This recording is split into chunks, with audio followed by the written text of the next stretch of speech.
শীতকালে রোদে দেখা পেলে আমরা তো খুব খুশি হয়ে যাই। গত কিছুদিন আগে ফেসবুকে দেখেছি ইউরোপের অনেক দেশে কয়েক মাস রোদ ওঠে না। এরকম রোদ দেখলে তারা বেশ খুশি হয়ে যায়। সেই জন্য তারা সাপ্লিমেন্ট হিসেবে ভিটামিন ডি খেয়ে থাকে। কিন্তু আল্লাহর কত বড় নেয়ামত, আমাদের দেশে প্রতিনিয়তই রোদ ওঠে, 12 মাসই রোদের দেখা মেলে। তবে যখন অতিরিক্ত শীত পড়ে তখন হয়তো রোদটা আমরা খুব মিস করি। আর এই রোদটা শীতকালে যেমন আমরা খুব উপভোগ করি, কিন্তু গরমকালে এই রোদটাকে আমরা অনেকটাই বিরক্ত বোধ করে একটু এড়িয়ে চলার চেষ্টা করি। আসসালামু আলাইকুম ভিউয়ার্স, কেমন আছেন সবাই? আশা রাখছি যে যেখান থেকে আজকের আমার এই ব্লগটি দেখছেন সবাই ভালো আছেন, সুস্থ আছেন এবং নিরাপদে আছেন। প্রতিদিনের মতো চলে এলাম নতুন আরেকটি লাইফস্টাইল ব্লগ আপনাদের সাথে শেয়ার করার জন্য। আশা রাখছি প্রতিদিনের মতো আজকের ব্লগটাও আপনাদের অনেক ভালো লাগবে, আর সেই জন্য লাইক দিয়ে সম্পূর্ণ ভিডিওটি কন্টিনিউ করে যাবেন। আর আপনাদের সুন্দর সুন্দর কমেন্ট আমার এই কমেন্ট বক্সে রেখে যাবেন। আমার অনেক আপুরা আছে যারা আমাকে প্রতিনিয়ত কমেন্ট করে। আমি জানি আমি তাদেরকে সবসময় হয়তো তাদের কমেন্টের আনসার দিতে পারি না, সেজন্য অনেক আপুরা হয়তো মনে মনে কষ্ট পায়।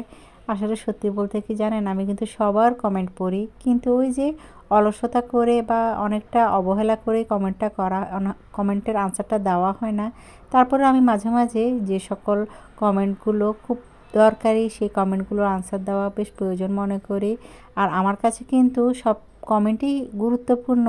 মাঝে মাঝে অনেক আপুর অনেক কিছু জানতে চায়, সেগুলো কিন্তু আমি ব্লগের মধ্যেই বলে দেই। হয়তো অনেকে খেয়াল করে, অনেকে হয়তো খেয়াল করে না।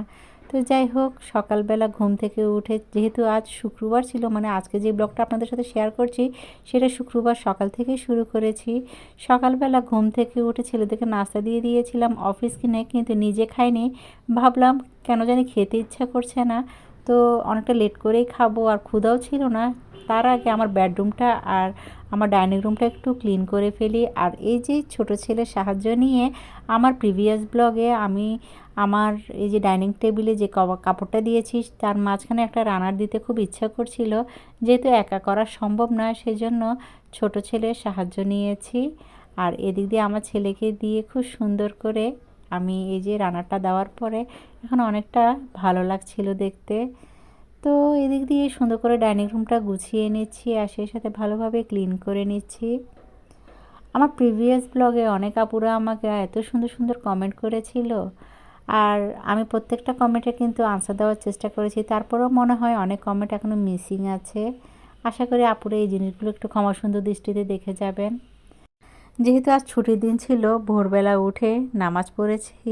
আর নামাজ পড়ে আর ইচ্ছে করেনি জেগে থাকতে, একটু ঘুম গেলাম। ঘুম থেকে উঠে দেখলাম অনেকটা লেট হলো, ছেলেরাও উঠে গিয়েছে।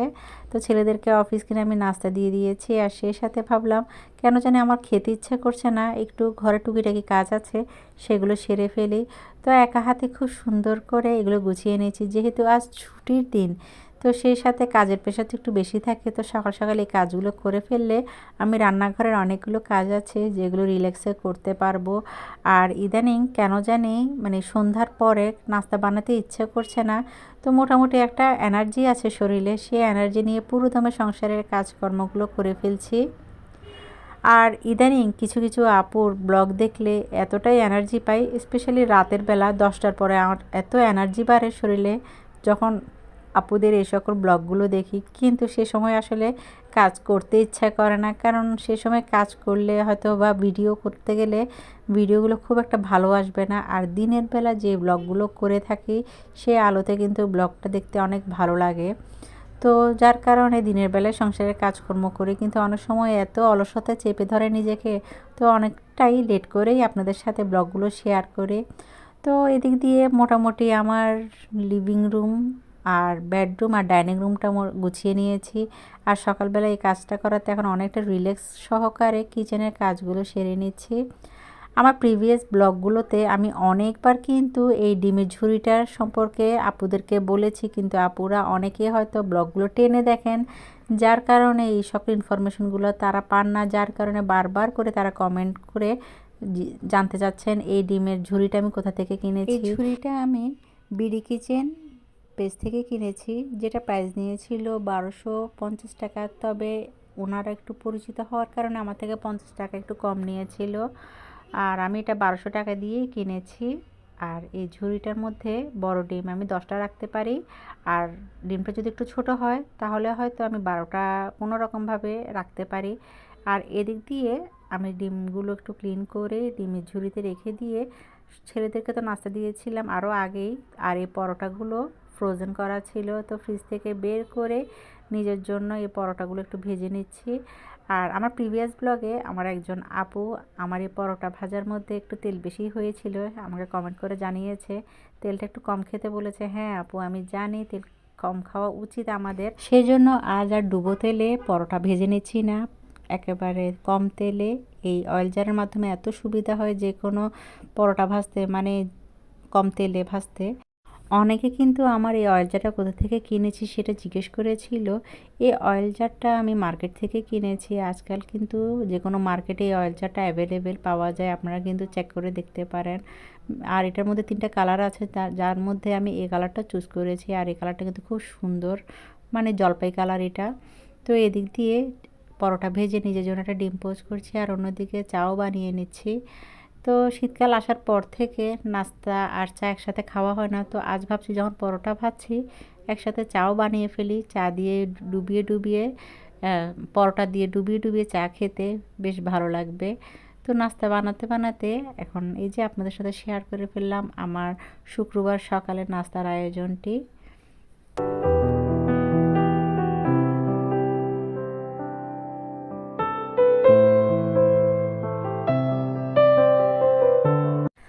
তো নাস্তা খেয়ে আর এক মুহূর্ত লেট করিনি, আবার রান্নাঘরে চলে এসেছি সন্ধ্যার নাস্তা আর আমার ছেলেদের জন্য কিছু টিফিন বানিয়ে নিচ্ছি।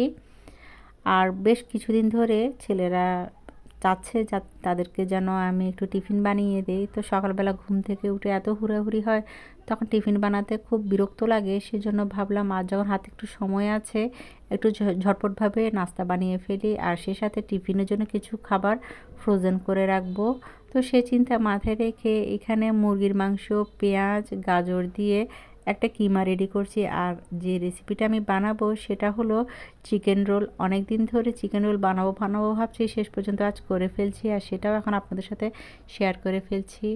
এখানে আজ যে রোলটা আমি বানাবো সেটা রুটির মতো করে বানাবো না, আমি অনেকটা পাটিসাপটার মতোই বানাবো। আর এটা এই যে অয়েল জারের কারণে এই ধরনের রোলের যে শিট সেটা বানাতে বেশ সুবিধা হয়।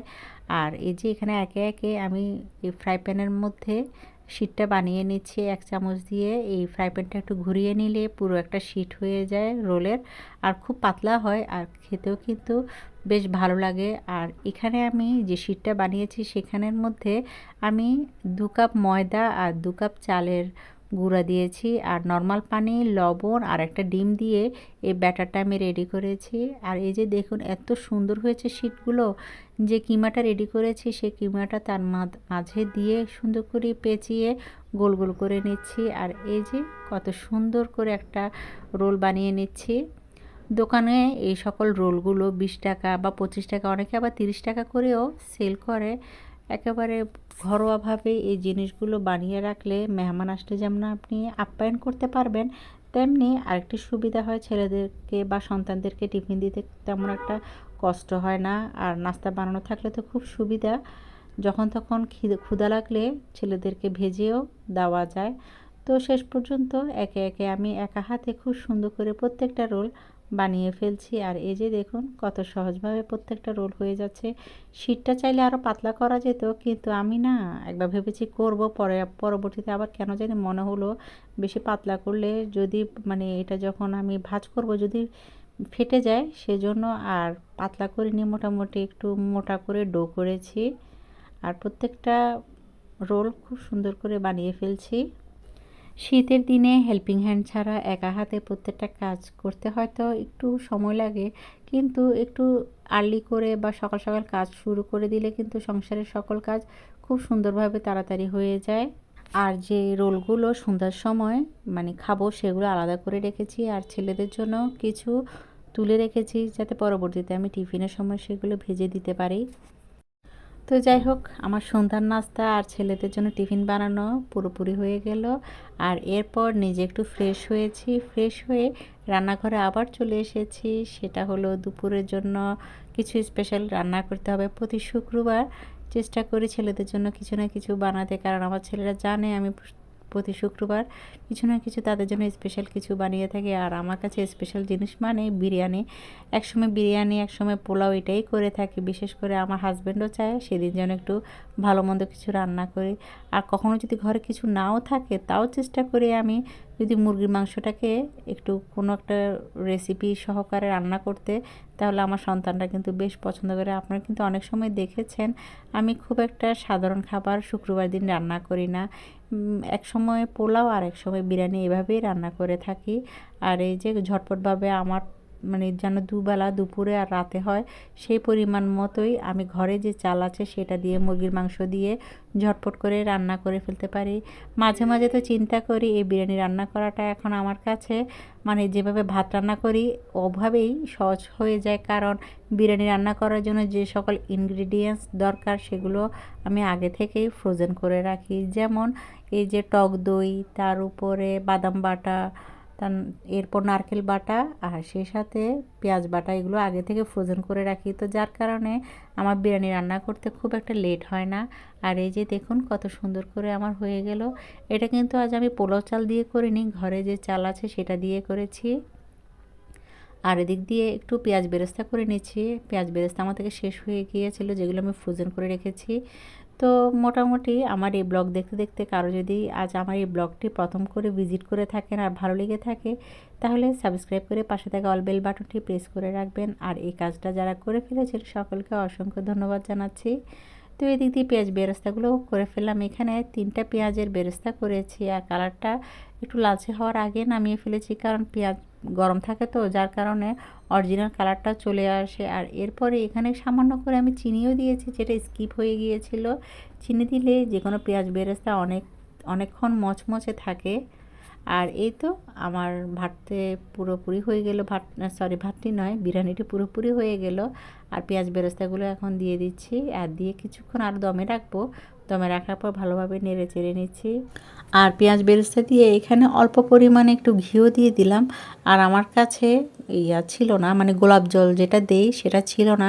কিছুদিন আগে দেখেছি গোলাপ জল নাকি স্বাস্থ্যের জন্য বেশ ক্ষতিকর, সেজন্য এখন এই জিনিসগুলো স্কিপ করেছি। গোলাপ জল, কেওড়া জল এখন বিরিয়ানির মধ্যে দিই না আমি। তো যাই হোক, এদিক দিয়ে আমার বিরিয়ানিটা হয়ে গেল। আর এই যে দেখুন কালারটা কতটা সুন্দর এসেছে, আর মাশাল্লাহ এত ভালো সুন্দর স্মেল বের হয়েছে এই বিরিয়ানি থেকে।